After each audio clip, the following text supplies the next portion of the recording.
What's going on, guys? Pronago here, talking some smack. We're going to be taking a look at some kick-ass Cosmonarchy stuff here pretty soon. Going to be working on the Bloodsummon tech tree. I do have a fan going in the background, so apologies for the audio quality. May not be as pristine as it has been in the previous moments. It's just really hot today, and I mostly haven't had the fan going. Just going to update Liquipedia real quick for the throne room stage, and then we'll be getting right to today's development. I should have given myself like 2 extra minutes on the countdown timer, but I was like, whatever, it'll be fine, and then it wasn't so fine. So, this is my opportunity to say that I hope everybody's having a good time today, and looking forward to what's going to be going on for today's stream. It should be a pretty fun time, for sure.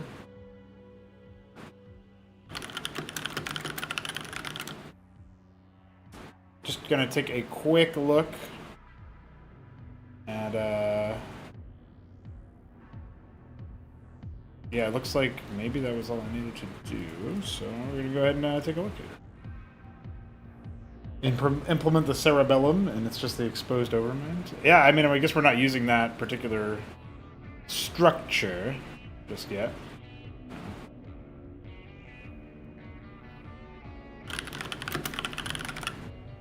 Graphically, you know, it is there for people to use for other purposes, but yeah, a lot of Zerg structure kit bashes will be used, but you know, I'll have to really heavily redefine the moves there. So, oh, I forgot one thing I have to do on Liquipedia still, but yeah, you're right.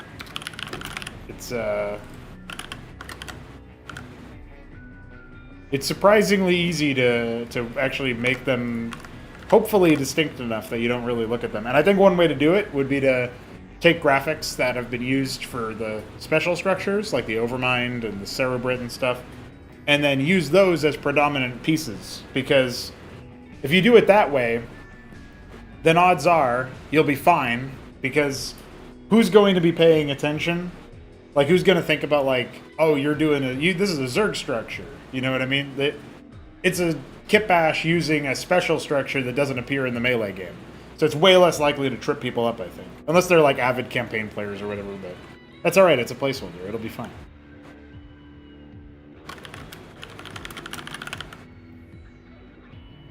What's up, Shambler? Yeah, recoloring is a big one, for sure.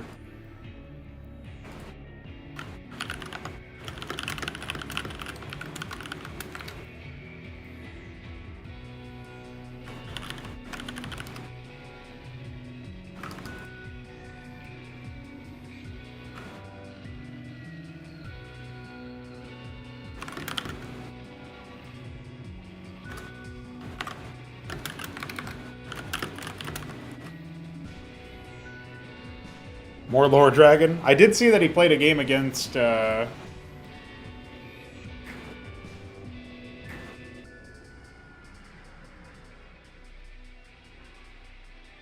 a game against Executor on Borealis Outskirts, and I don't know what that is, but I hope it was a good time.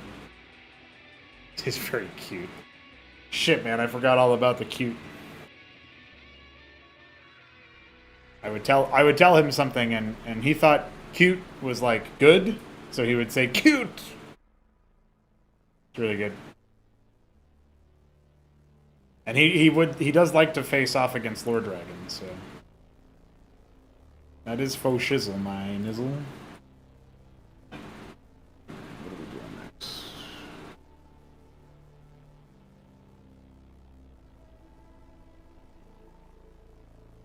Okay. I unfortunately do have to fade to black for just a moment, though. Don't worry. Don't worry, I'm coming back. I swear. See? What did I tell you? I'm back. You didn't have to panic. I'm here. It's okay. And we will be having a good time today. So I'll be looking to play for stream for like hour and a half, 2 hours tops. I gotta make a grocery run later. Been resting my voice. Did just do a couple casts. Published one earlier before going in live on the stream.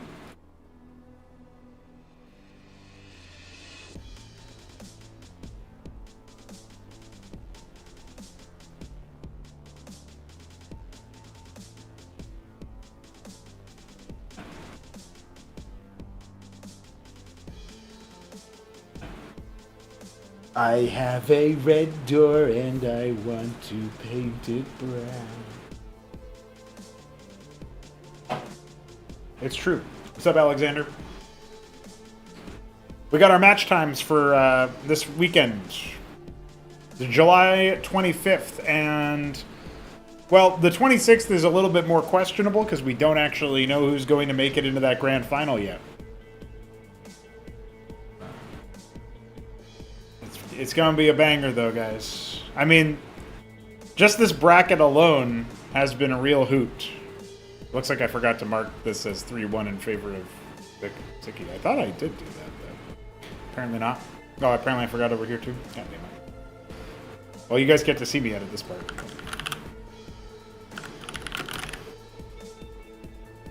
There's a 3-1. And then...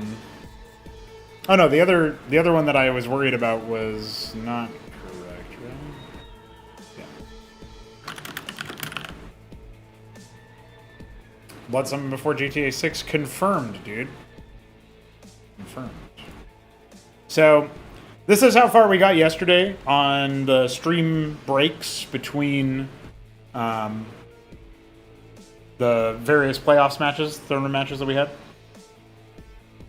It really wants me to look at this because my edit was saved, guys. But yeah, this bracket's pretty sick. Pretty sicky.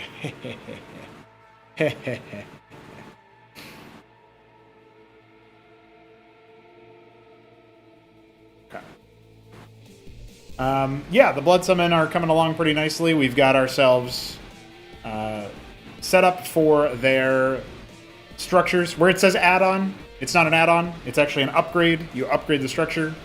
Veek just has some procedural code that doesn't actually allow me to currently tell what's happening. He probably has to check, do some kind of filter here and say, for Bloodsummon, where it would say add-on, say, evolution or upgrade, or I don't actually know what you would consider this. The typical word would be just upgrade, but I would probably call it augment or something. Skin Shed, dude. You got Skin Shed, Marrow Moor, and Barren Birth.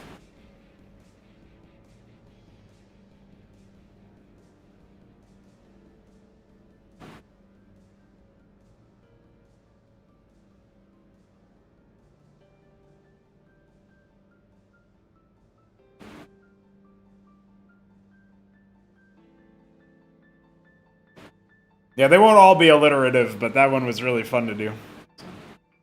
Because I had Skin Shed, and then the other one that I had lying around was, Marrow Ridge, so... It's really good. Evolution could make sense, but I actually feel like that's more Zerg territory anyway, right? I feel like the Bloodsummon have to do, we maybe need to look for, either an occult or biological term for when you build on top of something that's already there. So, the first thing that actually came to my mind was, a tumor-type growth, so metastasis, right? Or metastasis, if you were reading it, the way that they're pronounced separately. But, when something metastasizes, that would be what you would think about. Transmutation. Yeah. That's actually not bad. My only question is, is that going to look good in this particular context? But that's all right. I'll let Veek figure that out.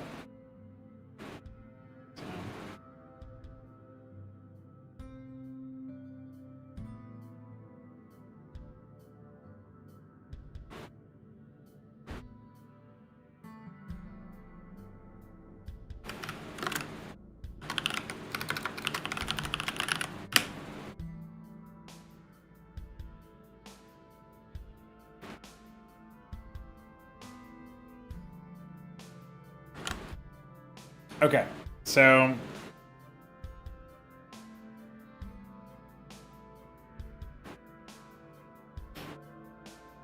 I've been thinking for a little bit about what I would like out of the other branches. So, by the way, we have confirmation that the Skin Shed, when upgraded to the Marrow Moor, is going to give you the Antigen, and the Antigen is a flyer. So you will have flyers out of basic structures here. Of course, this is an upgraded structure, so it's not quite on the level of like the lattice, but that's okay. I think right now the Marrow Moor doesn't actually have a difference in production cost to the skin shed, so obviously all those costs and stuff, don't worry about them. I'll be handling them over time. I don't know if I want to put a tech requirement on the Marrow Moor. So like the first level upgrade, you know, like it's kind of mirroring how the Zerg work in some ways, except these are production structures, right? So Zerg have I just build my pool and then I upgrade my pool into the pond and then the pond into the lake and I'm good. That's it. Those are the three steps there. I don't think we're going to go beyond 3 steps for the Bloodsummon. So some might only have 2, but I think in general you can expect 3. I think the advanced builders will be able to go right into the Marrow Moors, and the ultimate builders will be able to go right into the Barren Births of this tech. You know what I mean? But I don't know how. That might be a bit of a headache to actually do. Like, I'm not really sure. These are not going to regress. Like, so Zerg structures, obviously, like the lake turns into the pond, turns into the pool when it dies. When you blow up a Barren Birth, you don't get a Marrow Moor. You just get a dead structure. And, of course, you don't get any worker back because you didn't consume a worker in order to do this in the first place. So, I was thinking that maybe when you sacrifice Acqui in order to expedite a structure, you might get some kind of basic unit. I'm not sure what it would be. Maybe it would be a thrombocyte. Maybe it would be something that you can make out of the atrium that's like could be a combatant or something. The idea being that you get these, like, for each unit that was sacrificed, you get a benefit or whatever. But that's for later down the line. I don't really need to worry too much about that right now. So there's one other unit that we need to define here in the torrential branch, and then that is effectively taken care of for tier 1. And then if we look at the Barren Birth here, it's even presented as the Desiccant. So we can go ahead and do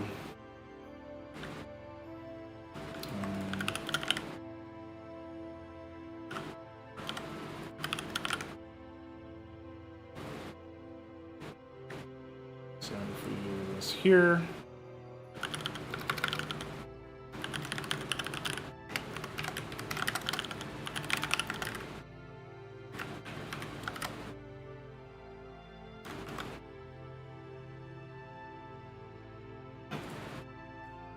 So, as you can tell by the pupil, this is sort of like an artillery type unit, and when you attack enemies and they die, you're debuffing enemies for a short time, and then their corpse gets turned into a thrombocyte. So this is a unit spawner, if you will. I remember the Hepsea comments about free unit spawners because of the Convolsc. This is a unit spawner in that context. The thrombocytes do not have timed life. They're just like straight up units. So that's currently the plan there. Of course, the thrombocyte has the active ability to be exploded to heal allies for within 3 range for whatever the thrombocyte's health is. I was debating making it so that this also healed enemies. And hear me out. The reason I was thinking about this was that I really like the idea of trying to deify one of your units and then healing the enemy so that they can withstand more punishment in order to then be killed and converted. You know what I mean? So there's something cool about that, in my opinion. But,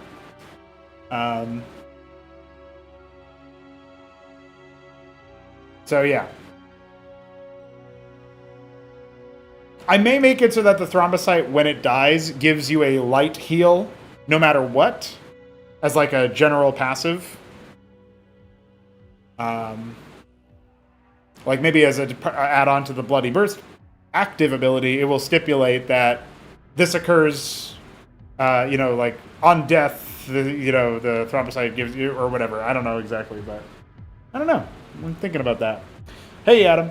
The only thing I'm wondering about with that is that this would make the unit kind of conceptually heavy, even though Bloody Burst is an active ability that does a thing, right? But if the unit just dies and gives you some healing anyway, you get some passive benefit from just having them, which kind of lowers the skill ceiling, but maybe it's not really that big of a deal. I guess you could say it raises the skill floor, which is maybe not that big of a deal for this race right now, since we don't really know what their overall pattern is going to be yet. I just have some ideas and visions for it. However, and a unit having 3 abilities here, one of which is an active and 2 of which are passives, even though they're pretty basic traits, this thing happens on death, this thing happens when it attacks an ally, it's just a lot of reading, and in-game these would be 3 separate buttons as well. So that's kind of where I'm thinking about that from. So.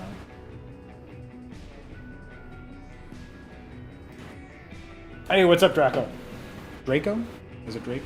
I've always called you Caveat Draco because Caveat has A, and that makes me say Draco. It's probably Draco, isn't it? Caveat Draco. Anyway, how you doing?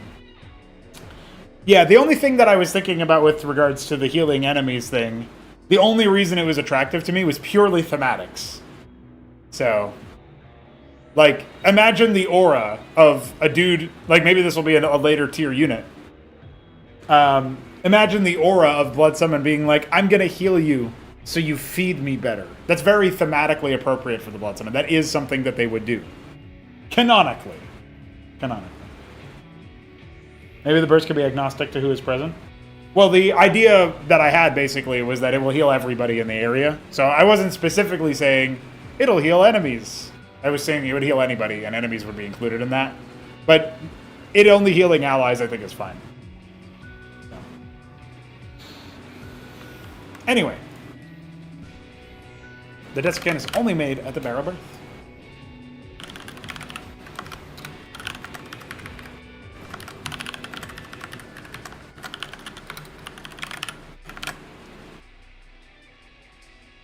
Well, the problem, Lucy, is that max health is not something we can dynamically raise currently in the engine. We've never, like, we know what we need to do in order to achieve that, sort of. We haven't recently taken a look at it, but it takes, like, reverse engineering a ton of shit. So. But healing the, dynamically increasing max health on individual unit basis would be cool, and it's something that occasionally people have wanted in, like, maps and stuff. But yeah, that's not presently something that we have access to. Like, I'm not above the idea, or I'm not saying it's not a good idea, to be clear. It would be pretty cool, but is it something that we're actually going to have right now? I don't know.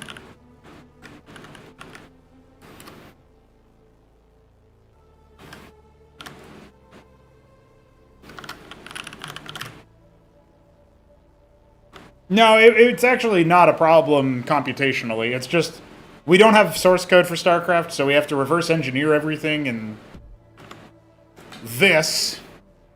And so I can show you. Max HP is a file from way back in the day, and so these were all of the hooks that were required in order to add an upgrade. This is how far back this goes. Back when we wanted to do an upgrade that increased the Fire Bat, because it was still called Fire Bat back then, we wanted to add an upgrade that the Fire Bat would gain extra HP to help scale into the late game. It's supposed to give like 30 extra HP, require the science facility, and be put on the academy, something like that. And this kind of shit is what we would need to do. We need to take every instance of this and update it. Some of these are small, some of these are pretty big. And then you see here that it says, like, there's some that are done, but there's a lot that aren't. And then there's a lot of testing that we would need to do. And then the things that say done here are, like, disabled here, so we would actually need to see if they're even functional. Done might just mean we wrote the code, but we haven't tested it yet. And these ones down here are a little bit easier to do because it's a smaller list, but it's for shields, because they're old Auto Vitality. Auto Vitality is not the passive for the Simulacrum, but it was going to be an upgrade that increased the maximum shields of a unit. I can't even remember what unit now. But it was some robotics unit, I think. So, yeah, this is the kind of shit that we would have needed to do if we wanted to make that upgrade. So I don't even know when that file was made, but it was a while ago, I'll tell you that much. Maybe, I'm sure we've incidentally hooked a bunch of those functions in the meantime because that was so many years ago. But it hasn't been a direct focus, so.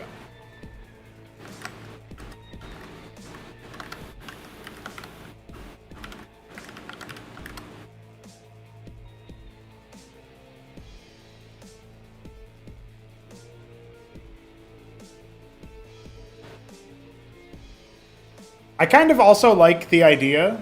This is so stupid and niche. The iris, or the pupil rather.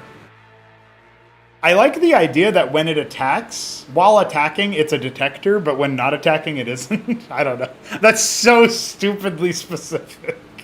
But I really like the idea of it. It's like, yes, I open my eye to attack, and then I am a detector. I haven't decided how, if I want the Bloodsummon to include, like, units that have form switches. So you think about, like, the Phalanx, obviously has a siege mode. Something like that where a Bloodsummon unit is embedded into the ground. The Escozi have their embedded craft when taking fatal damage trait. So, smack your unshift for detection. Well, it's a continuous beam, so that's the intended gameplay of the pupil. So, it'll be a continuous beam in that respect. But yeah, being able to just like, I got my one pupil. Oh shit, it's a Kabbalist. Bzz, my fucking atrium, you know. Yeah, it would. Hey, what's up, Ryan? It would be pretty neat in that respect. So it's such a specific thing, and like in bigger battles, you just have passive detection would be my concern. Considering the pupil has a large vision radius, it has 10 vision ranges, way more than most units. That's my main concern with it. I think if I did implement that. Maybe instead what I can do to keep that focus, though, is make it so that the pupil gains vision range while attacking. What a stupidly particular fucking... What a dumb passive.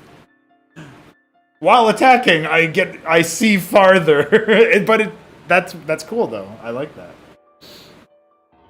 You could also use sort of Christian sacred terminology, communion, transubstantiation, catechumen, nous.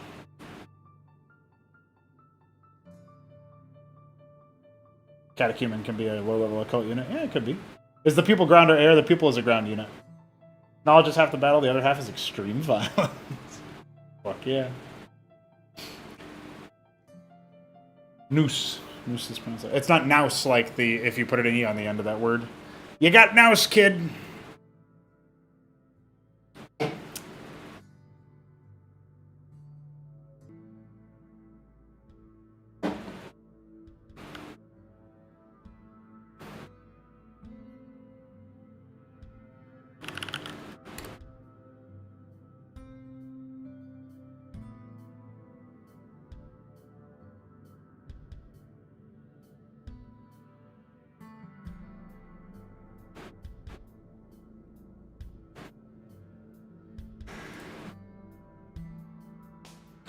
Well, no, we actually had Flagellant suggested.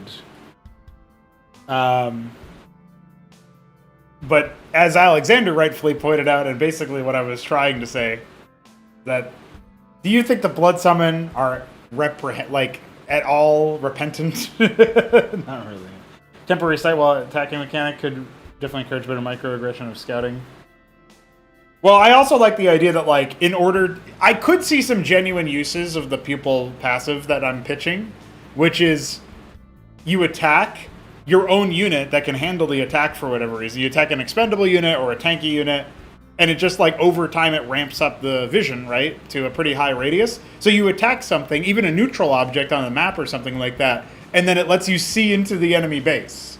I don't know. There's like, you can't see over cliffs, but you might be able to, like, pre-scout an area with that.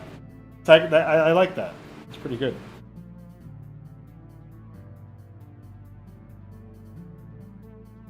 Oh, a masochistic, you mean? I would categorize that as masochistic. Oh shit! It's Midwest Online. What's up, dude?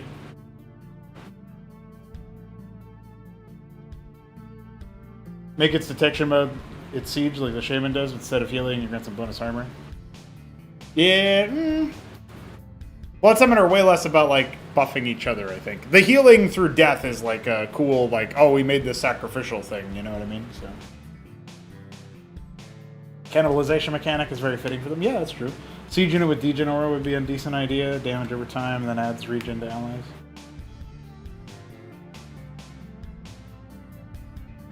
Did you mean regen aura the first time? I feel like degen aura, as in like damages allies nearby, is actually.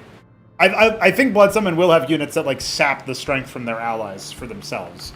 So I don't know what that will look like just yet, but that is something I do want to achieve at some point soon here. So I'm thinking about it.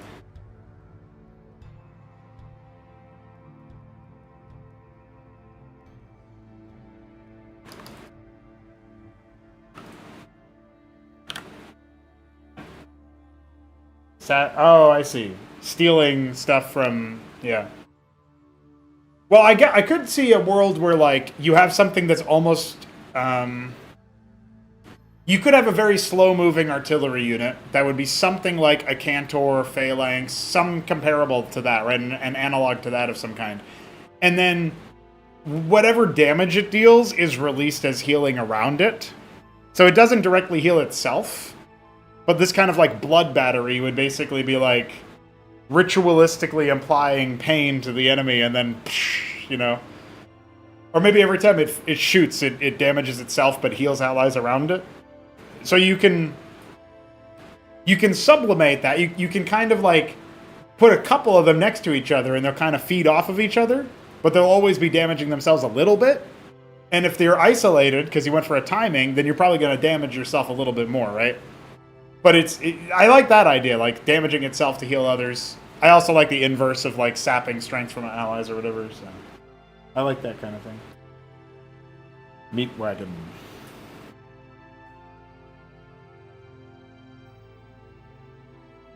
Siege unit that gains range the more health it sucks from friendlies.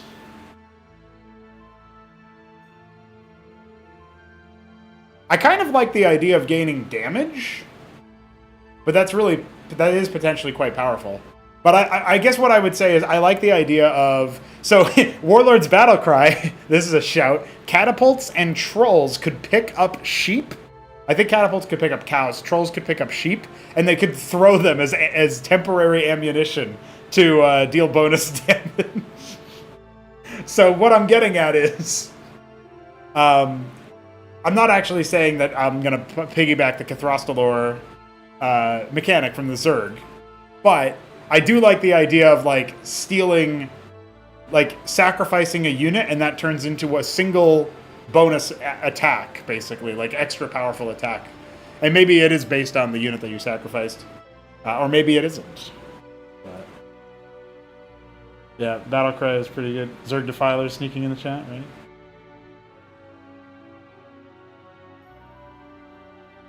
That's Tiny from Dota with trees. Oh yeah, well, I don't play Dota or know anything about it, so I would never have guessed that.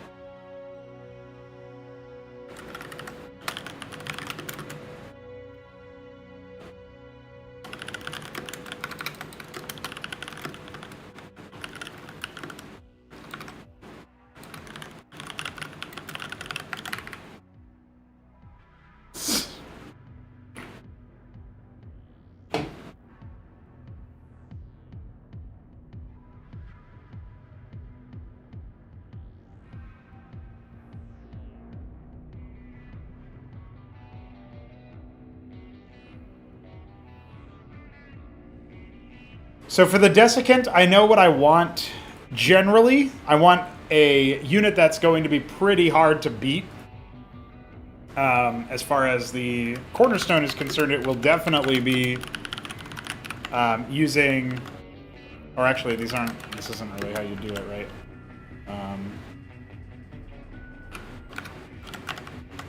Where are we?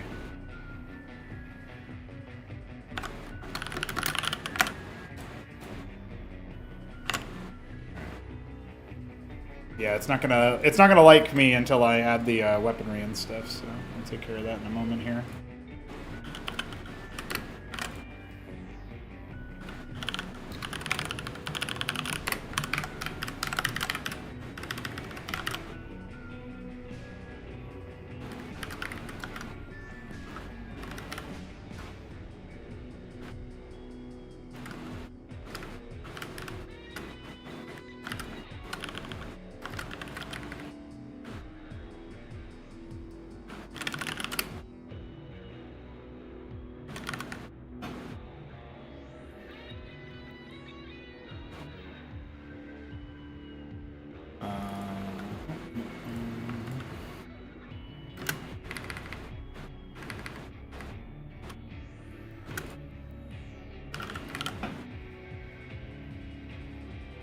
The Ultra Core, yeah.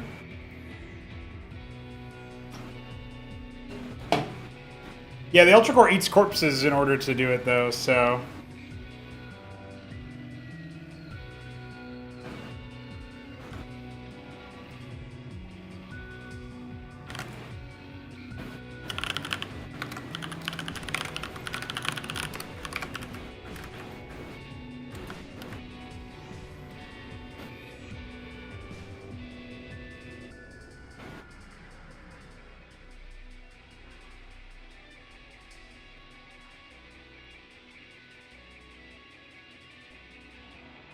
Shambler is now describing the Mortothra Core.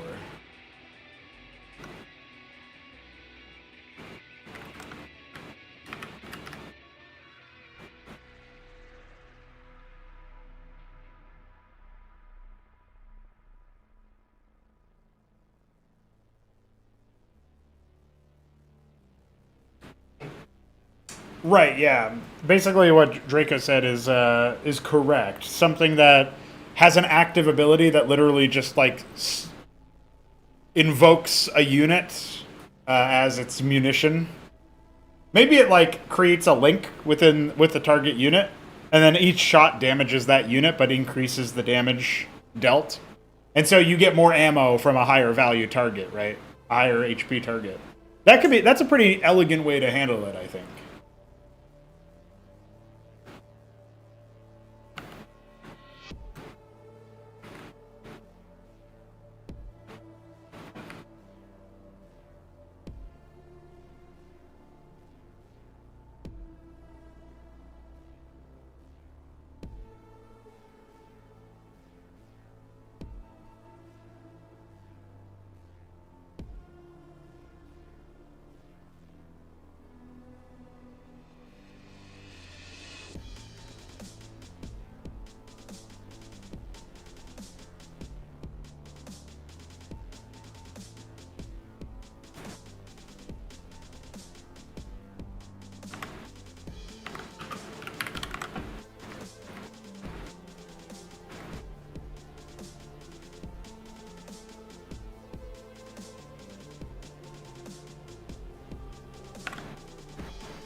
Banelings to be able to shout out of spore crawlers.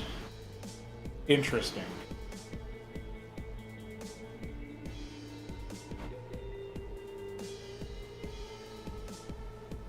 Death Pact kills a target friendly unit, giving a percentage of hits points to the planet. Yeah.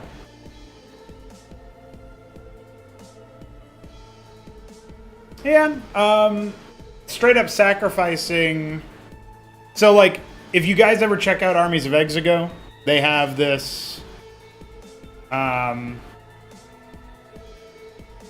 The beast race has a witch that can kill a target ally, and it basically gives a significant amount of the HP. It converts it into an area of effect heal around the witch, I think, or maybe it's the target. Either way, it's a generous radius and it's a generous heal. Really worth it, considering how expensive beast units can be, actually. So you usually have your warriors out in the front or whatever, and the witch can do that. Not very inspired unit names, if you couldn't guess. Warrior. I have not heard of Trench Crusade. No, that's maybe something I'll quickly write down here in the... Trench Crusade.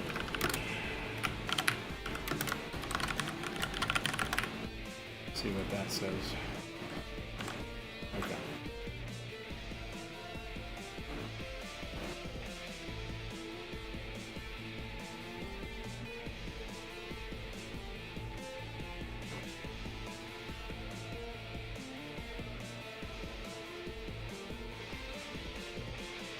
It's wargaming with humans and demons and shit on it. Okay.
So I think this is how we're going to handle the desiccant's passive here. Oh. Why doesn't it like my desiccant? Desiccant melee is not found? Oh, I probably spelled it wrong.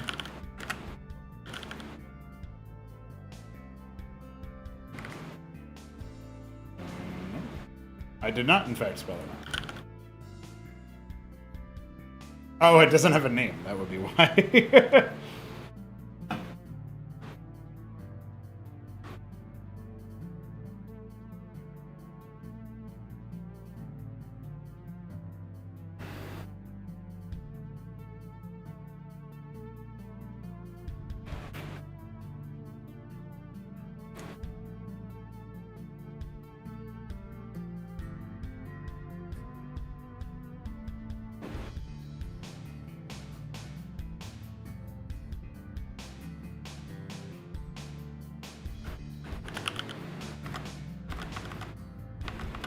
Where's my chat?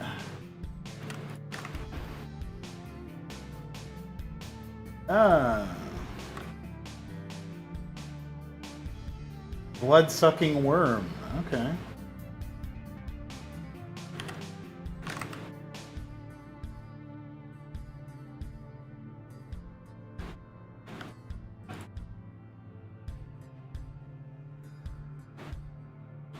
No, I meant where's my chat is that I couldn't find my window, but I appreciate that you're here, dude.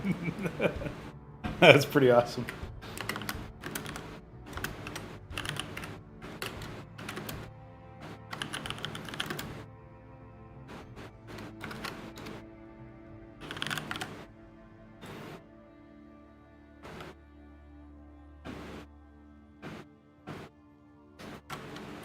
All sucking blood over here. What's up, Chumbecca? You suck any blood lately? Bleh.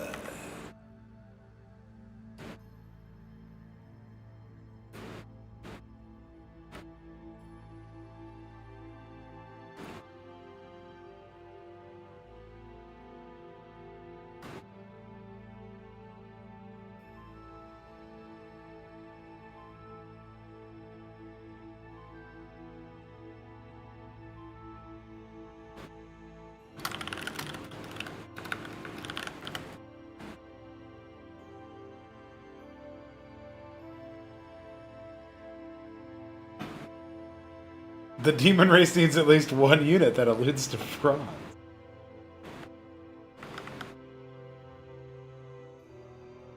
Alright, can we actually use our desiccant? Yeah.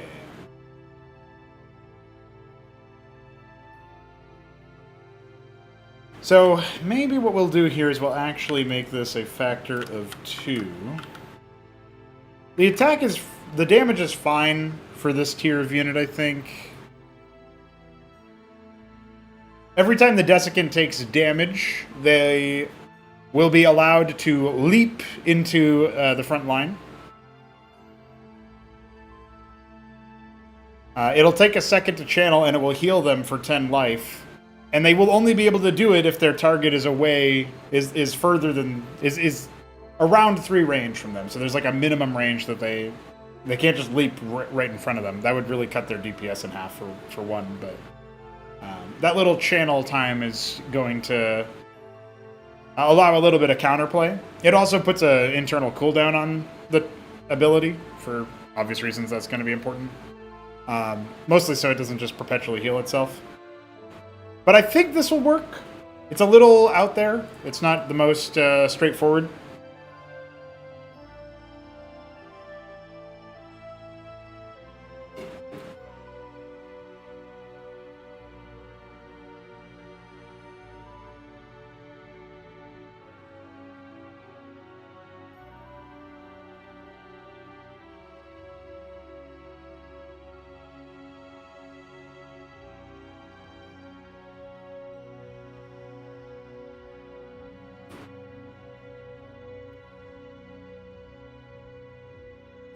But I think that basically rounds out the setup there.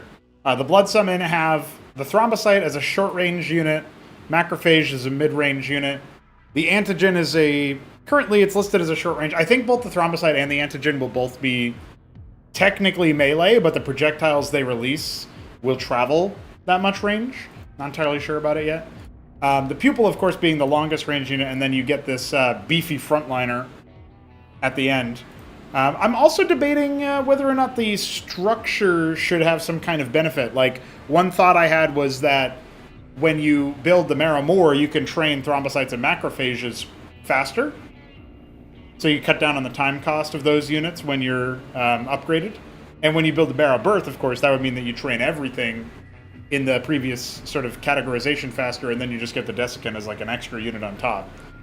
But I'm not. I haven't like fully decided that yet. So I will start writing some of these ideas down as like new passives or what have you.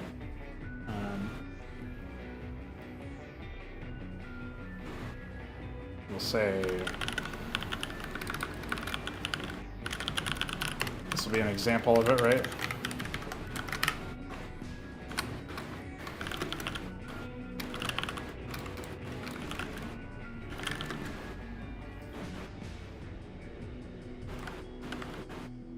Hey, what the fuck?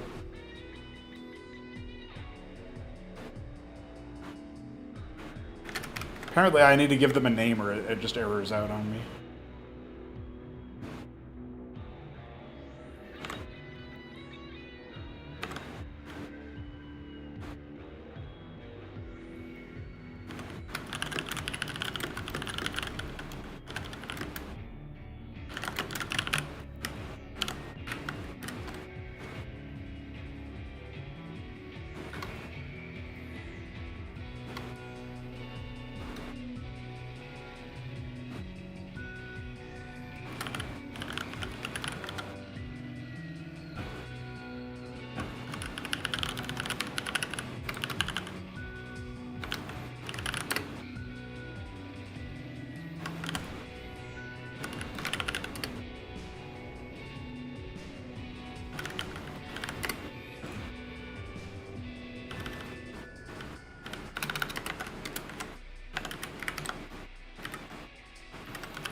The only thing I'm not sure about their Shambler is what happens if the unit didn't have its maximum health at the time of the spell being applied to it.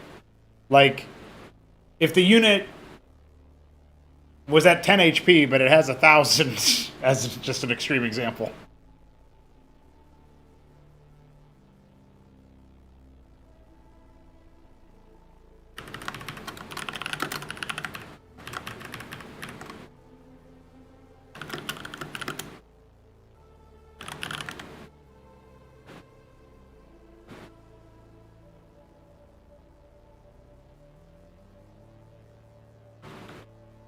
Okay, so now if we take a look, the structure trains units unlocked by its predecessor 25% faster. That won't stack, so it's not like Baron Births will train thrombocytes and macrophages 25% faster. I'm open to it stacking, but currently I'm not planning on it.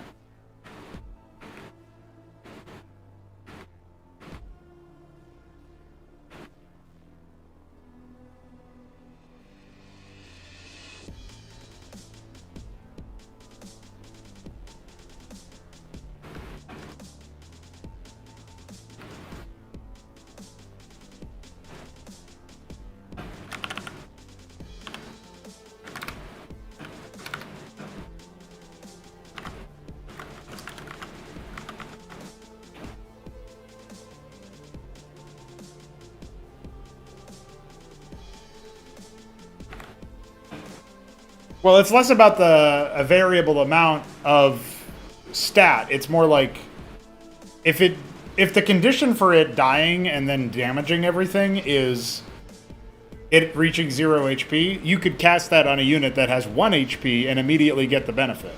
Whereas otherwise, if you casted it as a full HP unit, you get the same benefit as written, based on how it's written.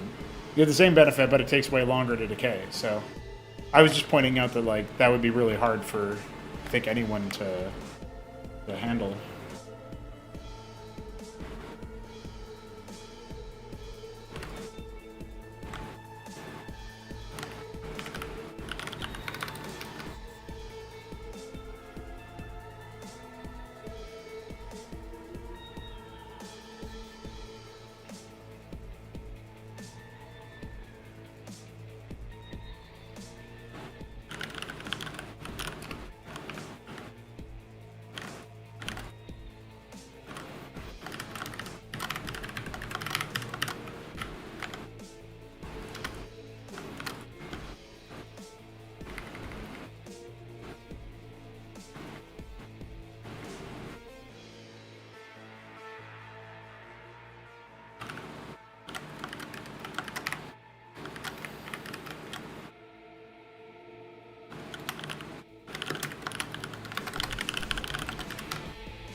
up, Jujic? Or Juji K, if that is your real name. Couldn't the benefit be tied to how much HP was lost to the duration of the spell? Yeah, I think so. I was thinking about that. As a potential counter, but that could basically mean, like, the other alternative that's there is to basically do, like, if this is a high tier ability, then I actually am fine making it so that it basically is the Bloodsummon super weapon, and you're picking a unit that you're basically like making it immaterial for a moment, so it cannot be damaged by any other source. You're stunning it, and you're creating a nuke with it, basically. And you have until the unit times out, concurrent to its health, to evade. It's like always the same amount of time, but it depends on that unit's health or something. So I think that would, I'm fine with that. And then like it's area denial, right? At the worst. So, but you can kill the unit that's doing this ritual to the target. That caster can be killed to cancel it, right? So that would be the Star Sovereign glassing equivalent, yeah? Or the kill the nuke painter equivalent.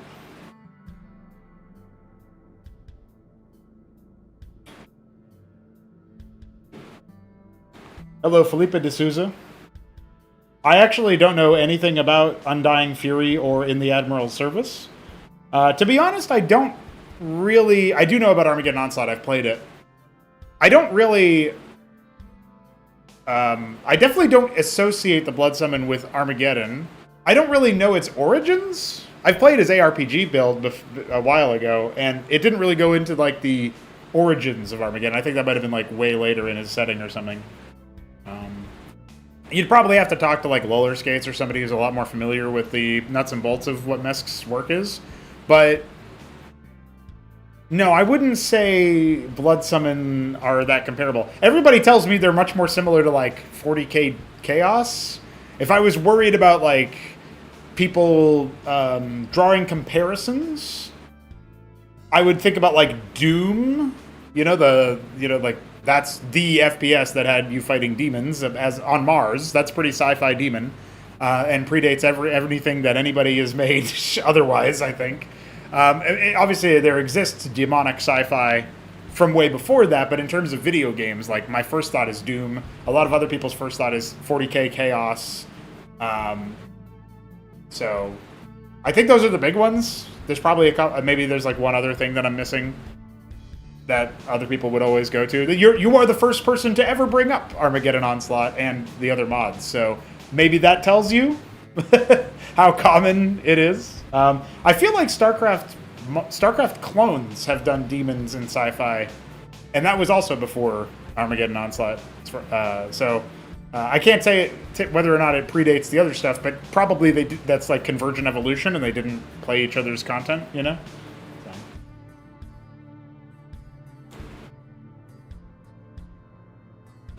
I think not really being super familiar with, for example, like the abilities or weapons or thematics that were in play for Armageddon Onslaught's Armageddon, which is like a race that replaced Zerg, if I'm remembering correctly. Terrans and Protoss were still involved. I don't think you're going to get any overlap with like how the races play in a mechanistic sense or how they look visually.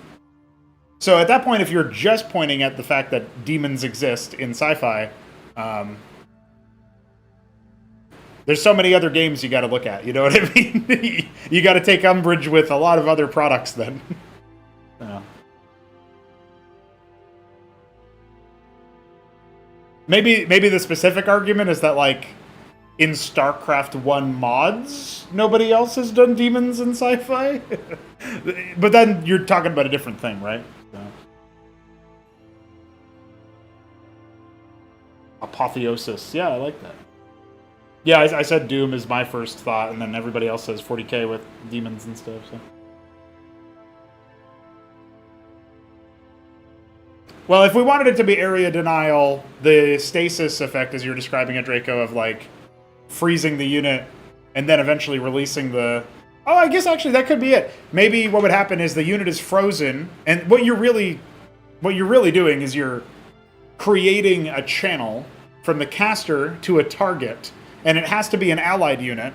So you would have to get an allied unit into the back line or something, and then that can no longer be killed because it's frozen by the caster. But the caster has to be stunned, themselves. They're rooted in place in order to do the thing, and so you'd be channeling that for the, and it would be like a spreading field, right? So this is probably an airborne caster, and the field would spread out around the unit that's stasised and deal damage over time, but the radius would increase over time as well. So it'd be like a pulse, right?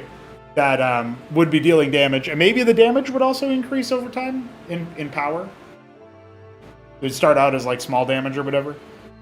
So you don't get like an immediate benefit too much, but that could be pretty good. Yeah.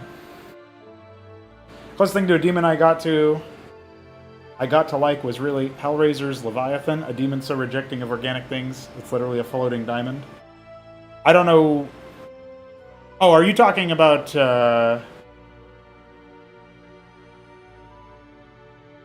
in a movie? Hellraiser? Enjoyed the Argent reference on the Phobos, by the way. Gotta get that energy from somewhere, dude. Although that was before Doom 2016, so... That might... Part of me wonders if I just typoed Ardent, but I don't think so, because Ardent was later used to the Ardent Authority. Every 100 HP it increases in range by 1. Well, I wouldn't be decaying the target anymore, I don't think. But I mean, you could, but it adds another level of, like, inflexibility and, complicated nature to the ability, right? So, like in my head version of this Shambler, you're just picking a target as the vehicle of the ritual, and the target is not at all. It doesn't affect how long the ritual goes on or how effective it is. It only like you would naturally be targeting higher HP units probably because they would get to the back line better, but you don't have to. So. Like, I like the thematic of, like, a more powerful unit being chosen. But I don't think there's much of a... If the unit is frozen and it just takes 10 seconds to... It's a 10-second channel no matter what. That's, like, a lot cleaner for people to understand what's going on and for how long it goes. Because otherwise you're talking about, like, a different length of the ritual depending on the unit's max health, the unit's current health, and... that could be so many different things. It could go from like 5 seconds or less till a minute. What is even happening? You know what I mean? So it's kind of hard to have a consistent gameplay experience with that, is what I'm getting at.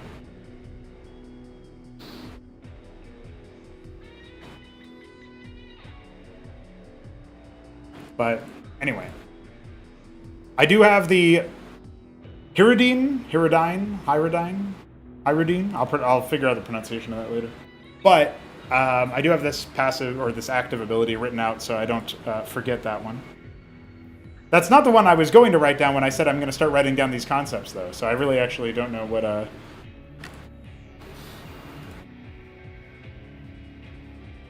we're really talking about here.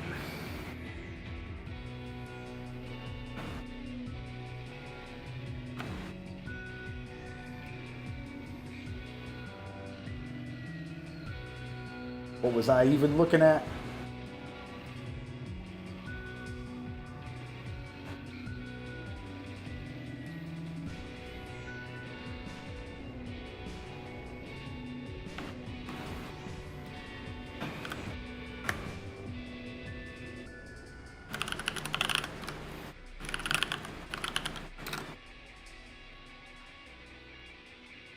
Here's your allusion to fraudulence.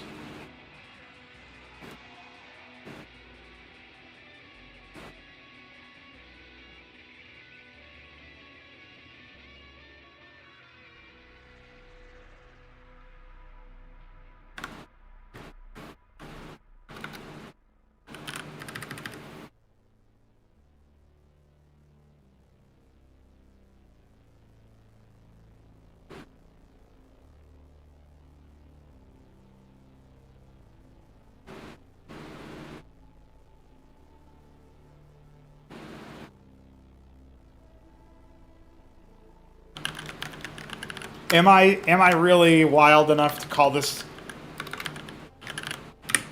ability Syncantation? I think so. I think I am.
Over the course of 15 seconds, a growing aura of hypocrisy emanates from the target.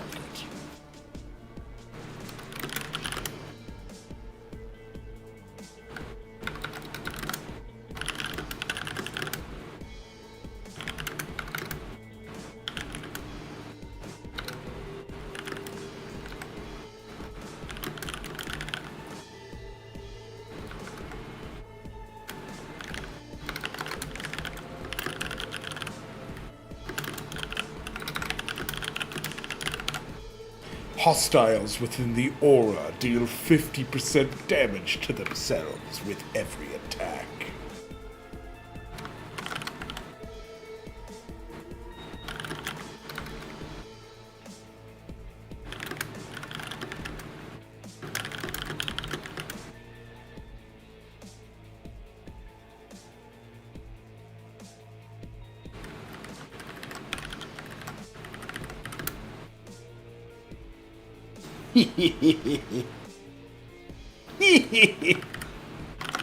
It's so good, dude. Hypocrisy makes you hit yourself. Pow. Pow. 3 point back.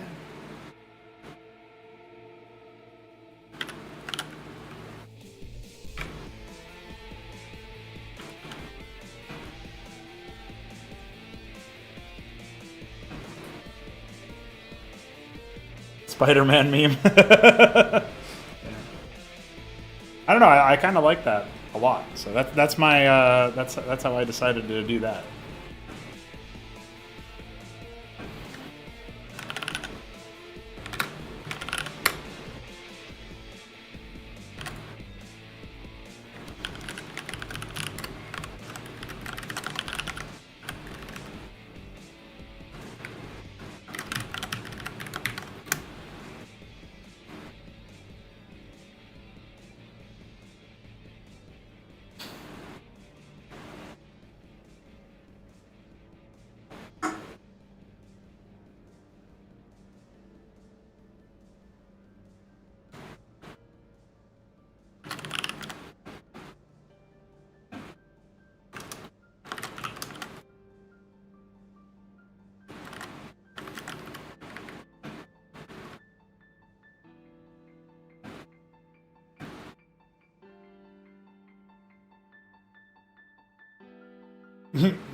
Yeah, the Ascosi have a tier 3 town center that does that. Although it is very large, so it doesn't fit in a lot of common places, which I think is fun. I know, like, I think it was Jujic who was like, "Is it intentional that it's so big?" And I was like, "Yeah."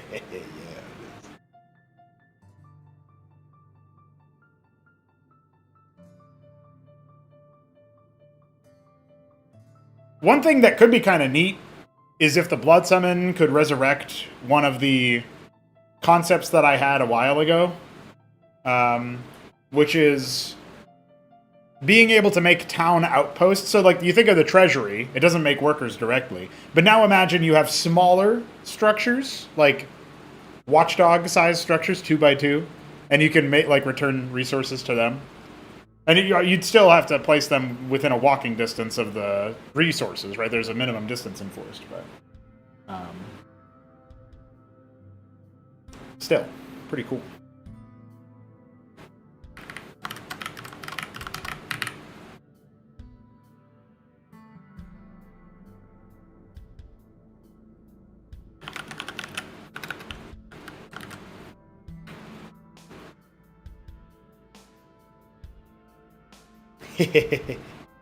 You don't have to.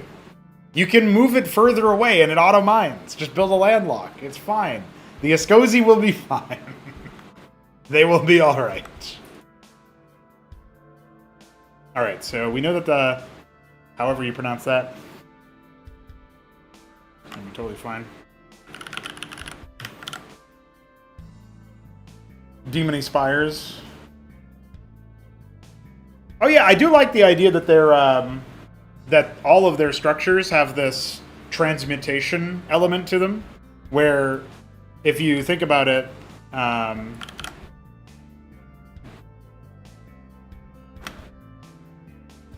like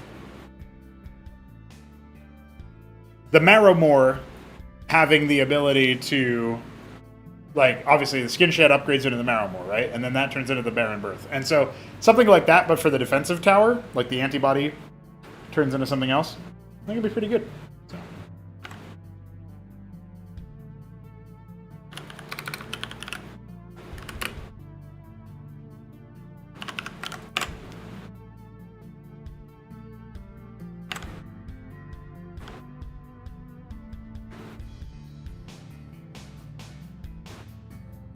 Hey, what's going on, Flame? Ave Flame? The unimplemented, infested Vespene Geyser idea? A viral fish. Obelisk or some such. Obelisk is an Escozi structure. It's the final Escozi air producer. It makes the Endbore. I'm sure Nod would enjoy Endbore, but, you know. Kane's preferred air unit. The infested Vespene Geyser idea... The Bloodsummon are sadistic enough to do that, and so I like the idea of... I mean, it was really complicated to implement technically. I could probably do it now. Basically being able to send, like... maybe at Tier 2, like the Atrium evolution or whatever, the transmutation for the Atrium, turning into something grander that then creates, like...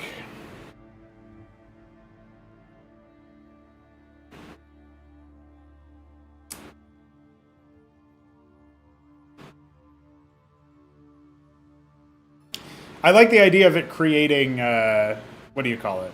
Like, a Tier 2 unit that has some kind of utility, like it could be a worker or whatever, and then that unit having the capacity to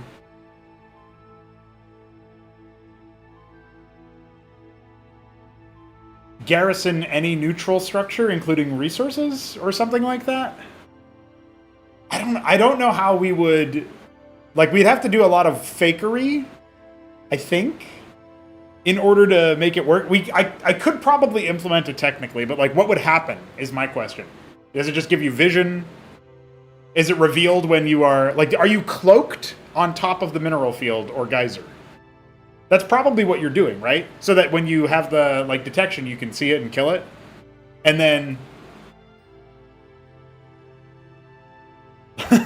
like, if you... Yeah, if it was a Vespene node specifically, and then you garrison the Vespene node, or it's like, you mine from the node in any capacity,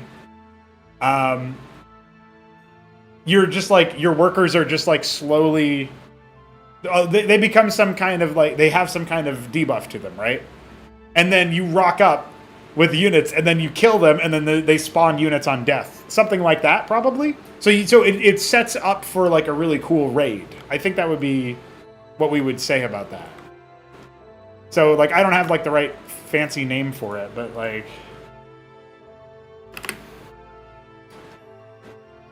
Tier 2... infra unit... Garrisons performs ritual on gas nodes or we'll say resource nodes, to become cloaked on top of them. And debuffs workers hostiles that harvest from those nodes, and they spawn something on death. So it's helping, it's helping to set it up in that way.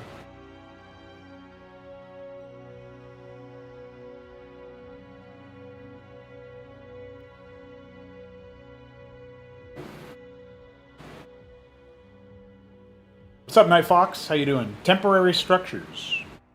I could see that being a thing. I haven't really thought of it. No, that's the answer to that. But I could definitely see it being a thing. Hey, Balethal. Will the Bloodsummon have anything like Kagra? The problem is, that's really hard-coded. So how will we do that? That's my question. If they have some kind of aura effect from their structures that does something cool, that could be a thing. But they won't have any building... They won't have any building restriction, like Protoss do, Zerg do. Terran don't. Ascozi don't. But Ascozi's restriction is that they need fucking... the Terran restriction is their worker is going to be dancing around the construction, so it's easy to harass. The Ascozi is, they take a long time. They might not dance, but they still are out there externally, but they can power build, so there's, a measure there. And the Bloodsummon is, actually, don't die near my structure. You're only going to make it complete faster.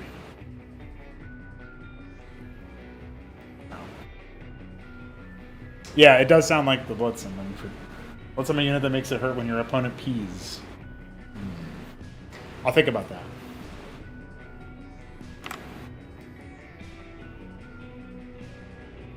Okay.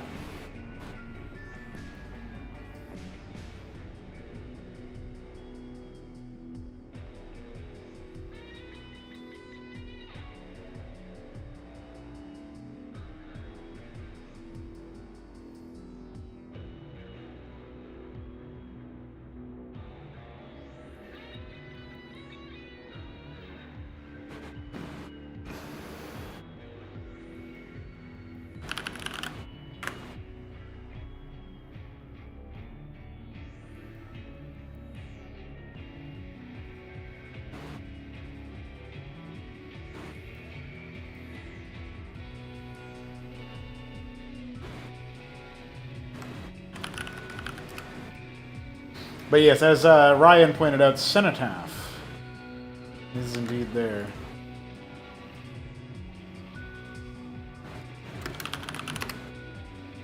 It's going to be the occult production structure there.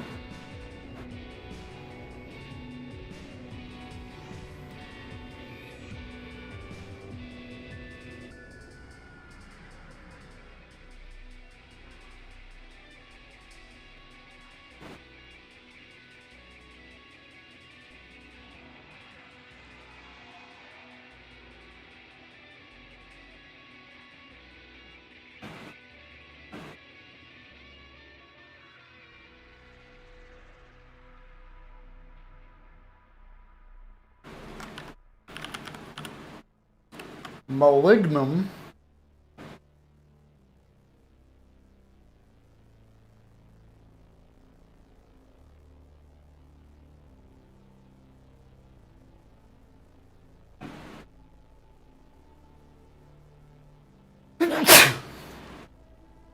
Excuse me.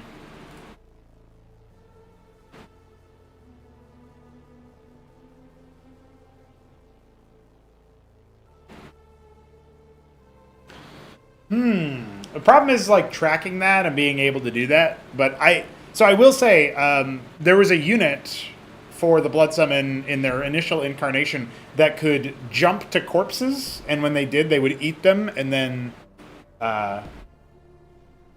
when they would eat them, they would gain health, maybe something else or whatever, but it would be like a teleport basically to a corpse.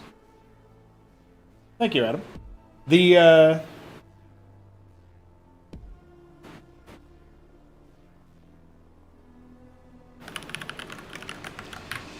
I like the potential of seeing that kind of behavior in the early stage of the game where you leap to an area with a corpse and you consume it for something, and then there's another unit in the later tiers, and that unit is like, I need 5 corpses to go anywhere, or something like that, right? But then a structure has it, and it needs 20. I guess the major concern I would have there is that, like, good luck getting readability on the corpses enough. It's a cool idea. I just don't know how we make it happen. So, how would we provide readability? Will the Bloodsummon be more reliant on spellcasting and passives that are not constant? I don't know. I don't think so. I think the most APM intensive stuff you're going to see right now are like the Thrombocyte has an active ability to blow itself up, and then the Desiccant can like teleport, basically short range teleport with a charge up. The Aqui and the Thrombocyte and the Antigen can damage allies to heal them, so that's something, I guess. And then, like, we talked about the Pupil potentially having the, as I attack, the, I gain extra attack speed, right?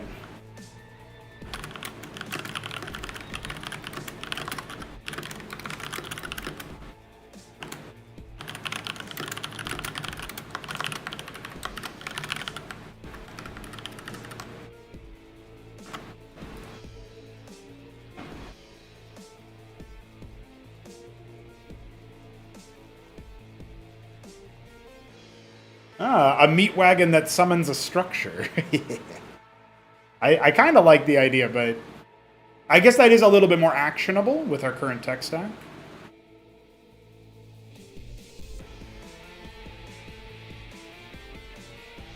You aren't reading the corpse count, you just have it tracked by the unit that collects. Right, we'd have to program some way to display that. Yeah.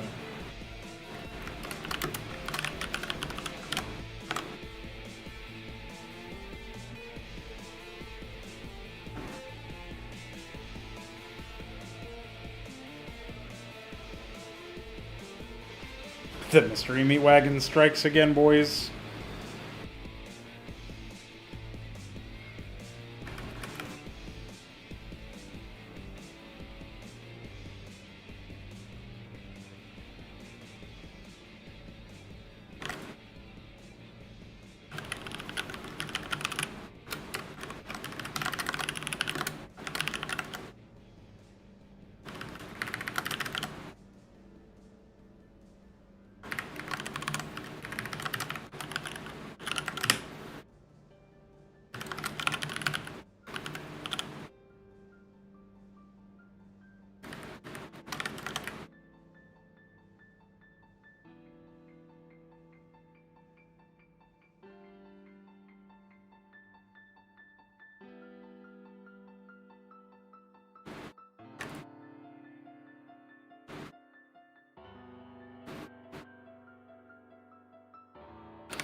Yeah, meat wagon consumption there.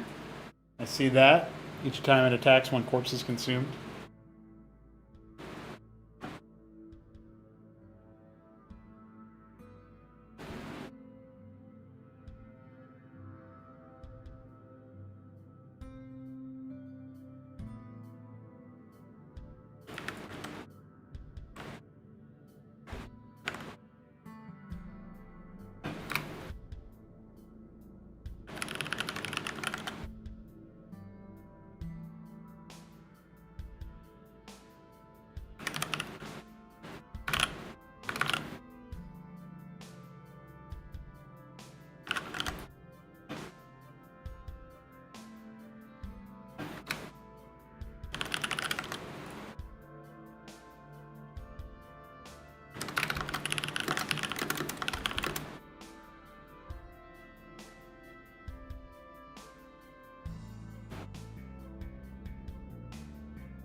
So I feel like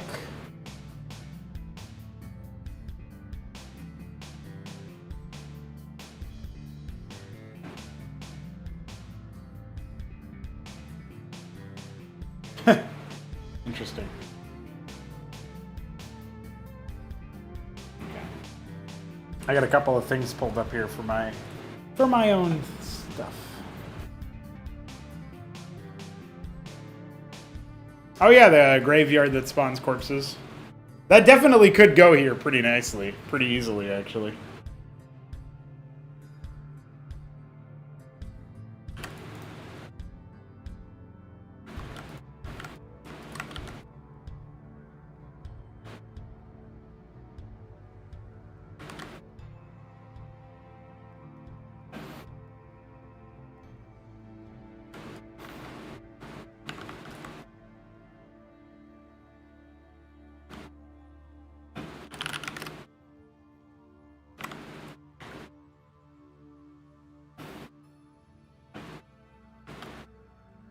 What's up with this sarcophagus? Am I working properly?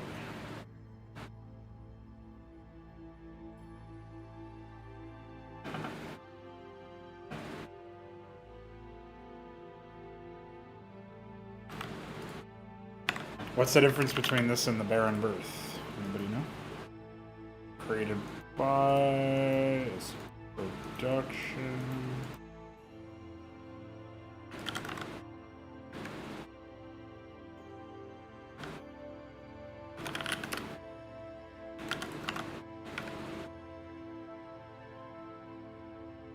Weird. It should work because... very odd. Oh. Well, if it spawns Aqui and you're able to raise them, the problem there is that you'd be able to get free workers. But maybe that's not a problem. Maybe that's genuinely how... Maybe that's actually legit how the how they would get extra workers if they could somehow raise the dead.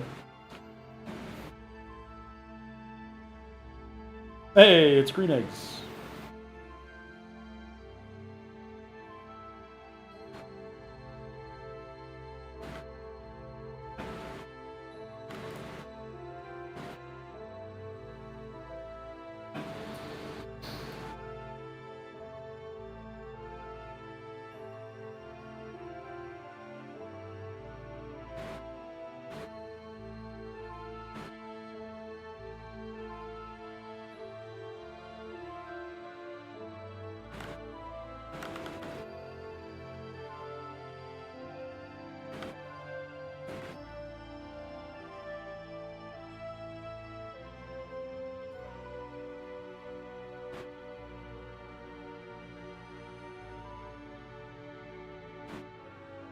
Yeah, but green eggs, think about it.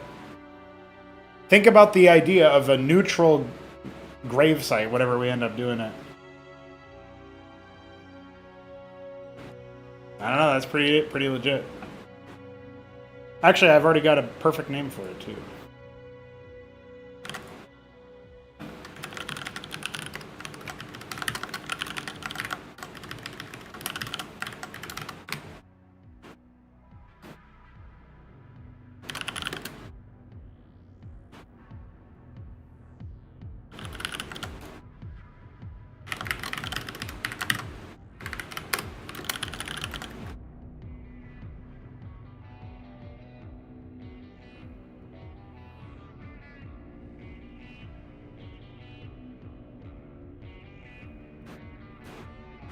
Well, no, because the Aqui is only a worker. It doesn't build anything. So, if we did do the Aqui, it would be pretty next level.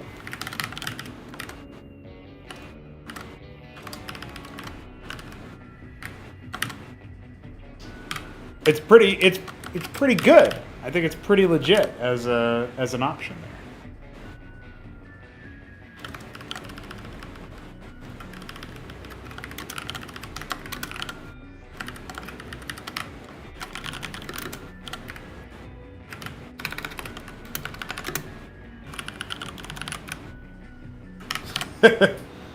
Yeah, we did see that from Veek, and then he lost. I forget who he was fighting. Might have been Hamster's Protoss.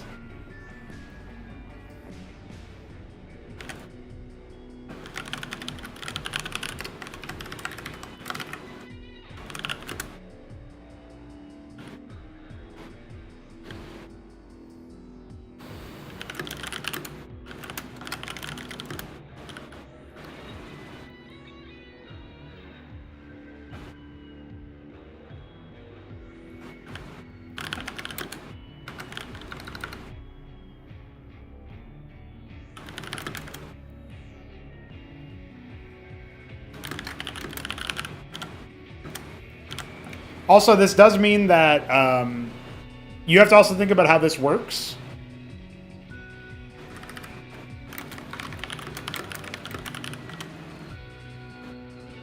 I'm wording this specifically that the Grave Mass summons an Aqui and slays it.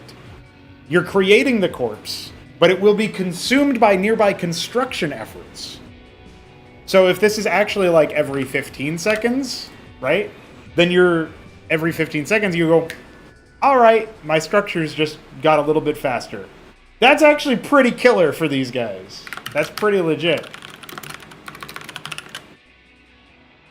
I quite like that.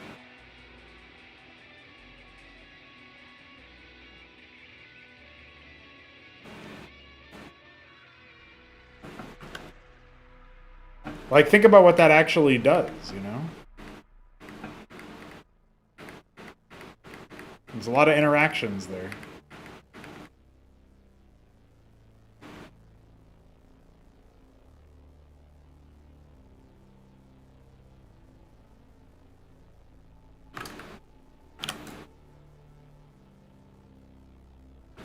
Right, because exactly, Alexander. So Ritual of Wrath as a cornerstone says that when construction rituals begin, sacrifices can be made to accelerate them towards completion.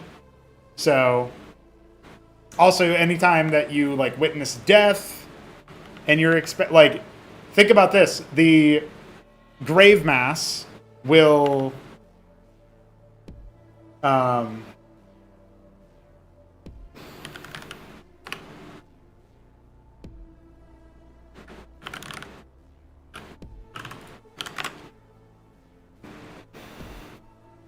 yeah, Sovrelets.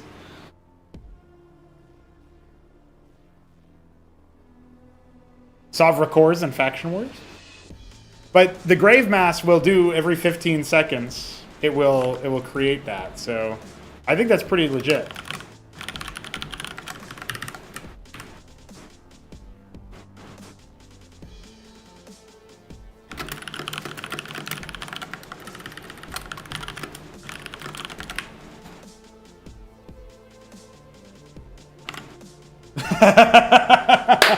The introduction of a fifth race is accelerating me towards completion. I don't know if that means you're going to die, Jude GK, but I hope you're going to have a good time with it. Whatever that means, I hope it's good. That's pretty fucking...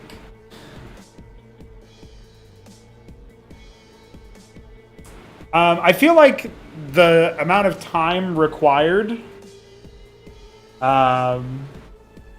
the amount of time required for the deification would be... I think it would time out, basically, Alexander. I think that's my answer. Yeah, TMI, we don't want to know when you die, dude. What the fuck? Don't tell us when you're about to die.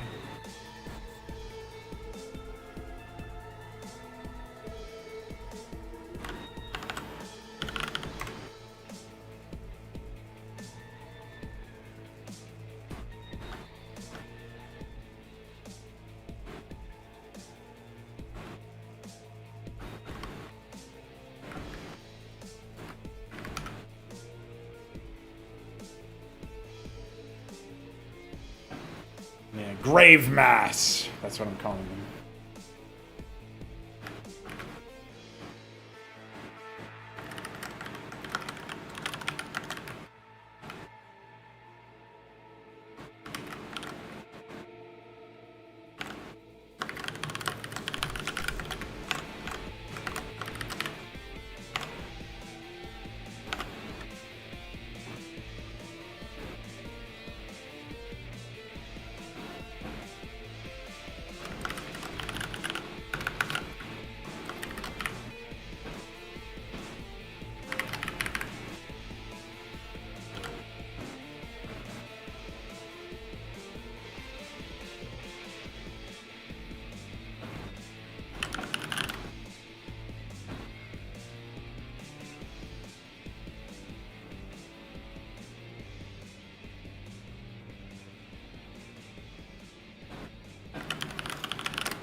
Okay. Well, we've definitely filled out some of this stuff, which is pretty cool.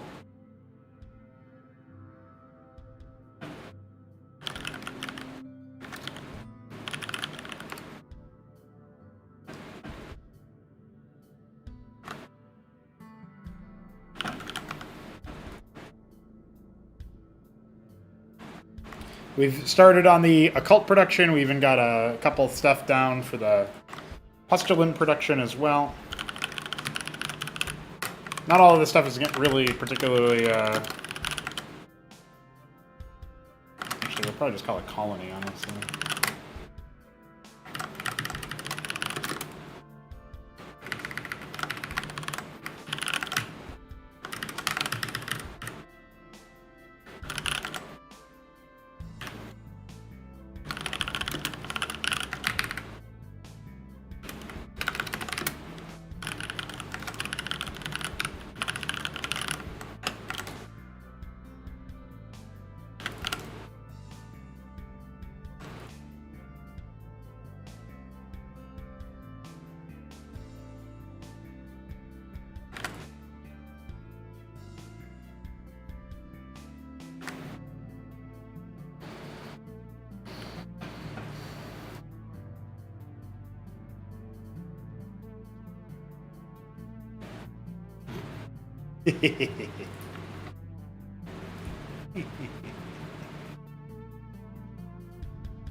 Okay.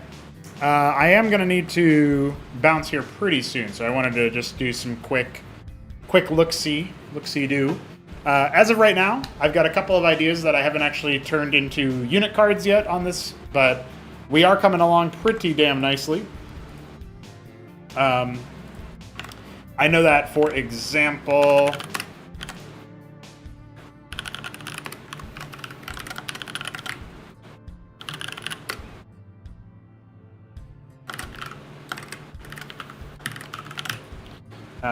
this is going to be category 2.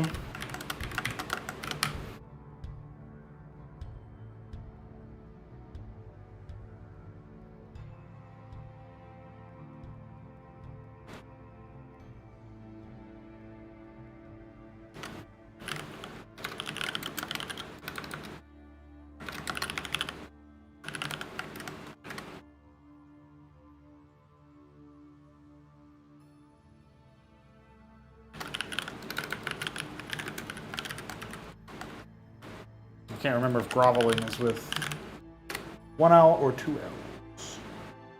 Okay. It's 2 L's. I was correct.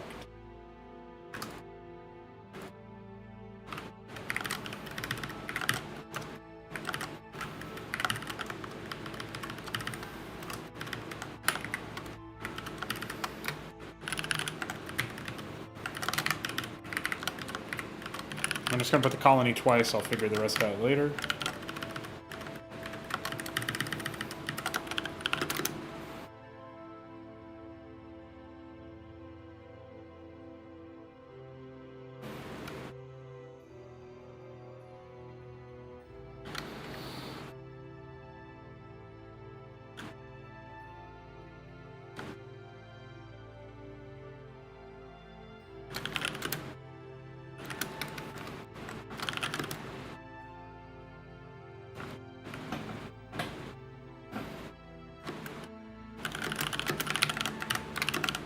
Probably already used that origin at some point. Right. Can't see them on the new website anyway, though. At least not right now. Okay. It looks like giving the add-on a thing to make, the add-on in air quotes, the thing to make actually does fix it, so I don't know why that is.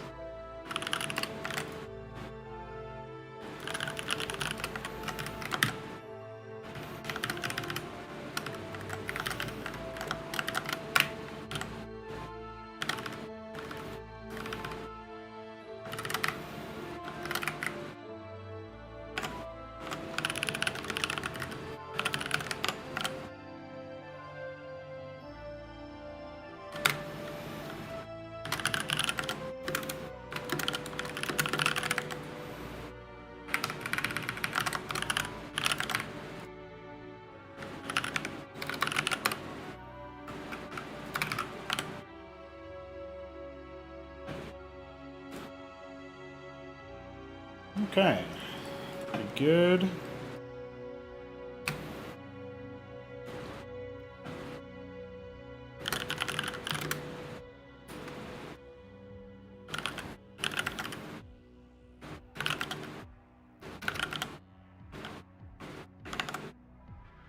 Yeah, that fixed up the sorting over there, so that's good. Cool. Well, we've got a couple of things here. I have to obviously keep adding some ideas here and there, but oh, and of course I think one of maybe the other thing that the colony will make, which is the first upgrade or transmutation of the fomite, which is going to be your basic pustulant production. I think the second one there might have the. Hold on 1 second. Pyridine, or however you pronounce that. The leech that gets bonus munitions or damage increase from linking with a target. I don't know if they'll be actually like artillery.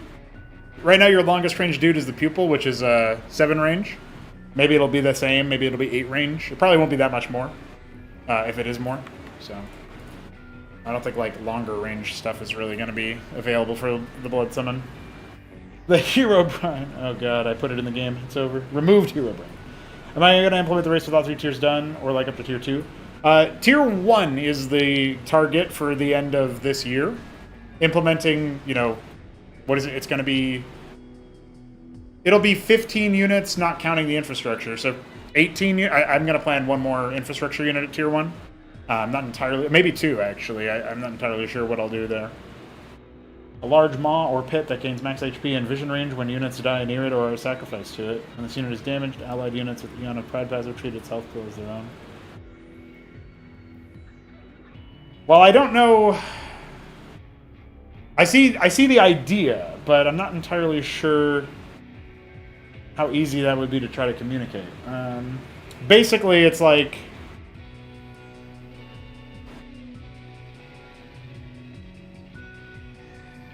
If we call this structure the Abyss, that would be...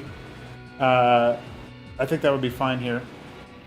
You guys got to remember that we can't have super long names for Bloodsummon, because Bloodsummon is a long name. So the units are going to have short text a lot of the time, that's for sure. Anyway, yeah, definitely some pretty cool ideas. I'll think about how to metabolize a lot of these and come back with something epic. It is pretty cool to see everybody popping in here and being like, hey, I've got some ideas. Hey, I've got some... I didn't do the Escozi development in the same way publicly. I'm doing Bloodsummon development very publicly. I'm seeing now that probably is pretty epic, and we should probably do this for the Kogri as well. Bloodsummon Astrolumen Apiary. Yeah, thanks. Appreciate it. Escozi Apiary almost happened, but I just couldn't do it. Maybe it'll be added in as a tower for tier 3 or something. Anyway, I like the ideas. We definitely have a lot of cool stuff to go through here. So I'm going to go to the colony real quick. Say the other thing here is the Pyridine. Oops. Pyridine. Put that in there. The Hypocrite is going to be tier 2 at least. I'm not entirely sure where.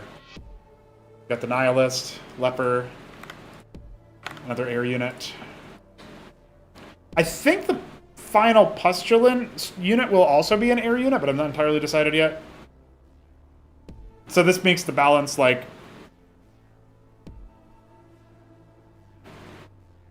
4 ground units to 1 air unit from the Torrential, and then it'll be 3 ground, 2 air for Pustulant. It'll probably be 4 or 3 ground in Occult as well. I don't even know what the Occult flyer will be yet. Oh, of course. When you tier up your Atrium, the first unit you're going to get is a transport, like an air transport. That's probably what I'm going to do there. So, what even would be a tiered up Atrium, though? What would we call that?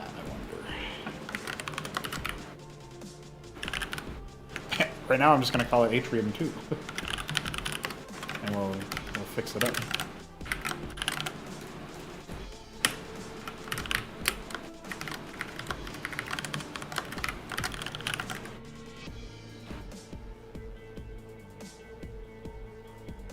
Having no or few long-ranged units, but more long-range spellcasters.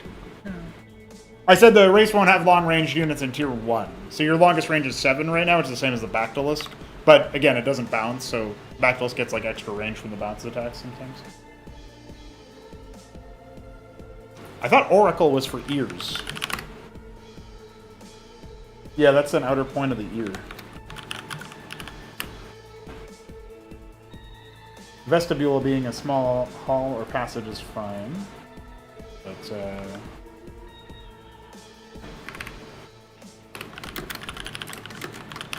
I'll go ahead and throw those in here.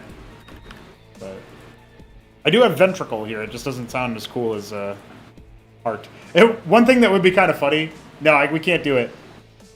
We can't do it. So I do think that one of the other things, that my final thought of the stream before I shut down here, because I'm already over time just a little bit. I think the Town Center tier up here, the Atrium 2 is all we have right now. I'm going to call it something else, of course. I think what you're going to see is the Atrium, when you upgrade it, that will be the precondition for the Marrowmore and the Colony and the Hollow Altar, or maybe... Yeah, I think that'll be the case. You can probably open any of these structures. Obviously, costs are going to be your main concern there. But in order to make the tier-up version of that, you need your tiered-up Atrium. And I think when you tier up your Atrium to tier 3, that's when you unlock tier 2 Town Center. And your tier 2 Town Center is going to be a steep cost compared to the tier 3 Atrium. So, like, tiering up your Atrium isn't going to be super expensive. But getting to tier 2 Town Center will be notably a price jump. Not like 600 600 like the Atlas, but like maybe 300 300 or 400 400 or something like that. As an example, like maybe it'll be 400 300. I don't know. It'll be comparable in that way, right? And then when you upgrade, when you get to your tier 2 Town Center, that's when you do the same thing again to get to tier 3, right? A 3-step tier process and to get tier 3. And then you have all this stuff. So... Aorta into Atrium. I kind of like that too. I really like Atrium as the town center though. Like it's a really thematic name. Aorta, I'm not sure about. I definitely want to have like cerebellum or some kind of brain word be like the tier 2. Like heart and then brain. And then I don't know what the other one might be for tier 3, but I'm cooking up some ideas. I have a couple of candidates. I just haven't decided. Cavity. Is it an Atrium like a hole in the heart? No, Cavity could potentially work as a thing, yeah. Oh yeah, and then I also wanted to do Abyss as a thing to write down here. Abyss and Cavity. Okay, Abyss up here because that's the order. Yeah, Cortex, of course, right? Like Cortex being the tier 2, town center or whatever. If we did Atrium and then we said Cortex, tier 2. Town center, and I don't know what it'll create yet, but it's cool.